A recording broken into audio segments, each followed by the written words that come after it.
ఓహా బ్రో, కొబ్బరి మీట చేసాము ఇలాగా. ఇంటి దగ్గర కొబ్బరికాయను పంచదార కడుపునాము. చూడండి ఎంత అందంగా ఉన్నాయి, గుండ్రంగా ఉన్నాయి. కొబ్బరి మిఠాయి పత్తికొక తినండి, ఆరోగ్యం ఎక్కువగా బాగుంటాయి కాబట్టి పత్తికొక తింటే మంచిది. కొబ్బరి మిఠాయి చేసాము, కొబ్బరికాయను పంచదార కలిపి సరిపోద్ది. అందరికీ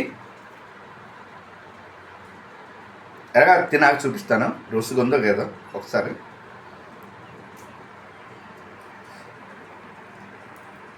వా, టేస్ట్గా ఉన్న కొబ్బరి మిఠ. మీరు కూడా ట్రై చేయండి, కొబ్బరి మిఠ చేయండి.